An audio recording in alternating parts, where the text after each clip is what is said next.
le futur. Après le bug de l'an 2000, la civilisation a été éradiquée. Toutes les connaissances ont été perdues. Objection! L'année 2013 marque le 75e anniversaire de l'un des plus grands héros de la BD franco-belge, Spirou. Le Groom aventurier ainsi que le journal qui porte son nom ont en effet vu le jour en 1938. C'est l'imprimeur belge Jean Dupuy qui est à l'origine de ce personnage. Au milieu des années 30, Jean Dupuy est en effet déçu de ne pas trouver de concurrent belge au journal de Mickey, lancé en 1934. Il décide alors de proposer le sien. Mais il lui faut une mascotte, et il a déjà son idée sur la question. Il veut que ce soit un Spirou, du mot wallon signifiant écureuil et désignant, dans l'argot belge, un jeune garçon débrouillard. Jean Dupuy va alors chercher un dessinateur capable de donner vie à ce personnage. Ce sera Robert Welter, dit Rob Vel, un dessinateur français. Quelques années plus tôt, Rob Vel a travaillé à bord de paquebots. La description de Spirou que lui fait Jean Dupuy évoque immédiatement au dessinateur le souvenir des petits grooms vêtus de rouge que l'on trouvait sur les paquebots. Les deux idées se rencontrent et Spirou est né. Secondé par son épouse Blanche Dumoulin, dite Davine, et le peintre Luc Lafnay, Rob Vel va animer les aventures de Spirou pendant 5 ans. Mobilisé puis fait prisonnier durant la guerre, Rob Vel doit donc à contre-cœur passer le flambeau à un autre dessinateur, Joseph Gillin, dit JG. Sur les conseils de Jean Doisy, le rédacteur en chef du journal de Spirou, JG va donner à Spirou un comparse, inventeur farfelu et gaffeur, Fantasio.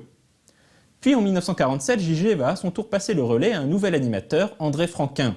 C'est Franquin qui va véritablement construire l'univers de Spirou, avec le conte de Champignac, Zorglub, Zantafio, la Palombie, le Marsupilami, la Turbotraction et compagnie. Mais les années passent et Franquin commence à tourner en rond. Spirou n'est pas son personnage et il n'a plus d'inspiration. Malgré l'aide d'assistants comme Greg, Roba ou JDM, Franquin finit par lâcher Spirou pour se concentrer sur ses propres créations, Gaston Lagaffe et le Marsupilami.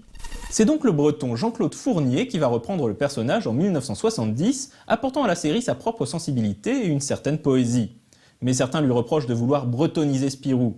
En 1980, Fournier doit passer la main. Les éditions Dupuy mettent alors en concurrence 2 équipes de repreneurs, Nick et Covin d'un côté, Tom et Jean-Ry de l'autre. Tom et Jean-Ry obtiennent rapidement l'adhésion du public et feront connaître aux aventures de Spirou et Fantasio une seconde jeunesse, modernisant la série et lui faisant également prendre un tour plus sérieux, plus sombre. Le dernier album du duo, Machine qui rêve, divisera d'ailleurs les fans. En marge de la série principale, Tom et Jean-Ry lanceront également les aventures du petit Spirou à la fin des années 80.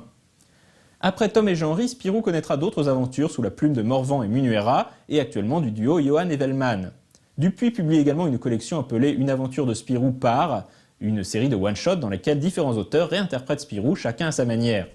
Avec 75 ans au compteur mais toujours vaillant, Spirou est probablement le personnage de BD franco-belge à avoir connu la plus grande longévité. Outre les BD, Spirou a également fait l'objet de 2 séries animées et quelques jeux vidéo. Et on lui souhaite de connaître encore de nombreuses aventures.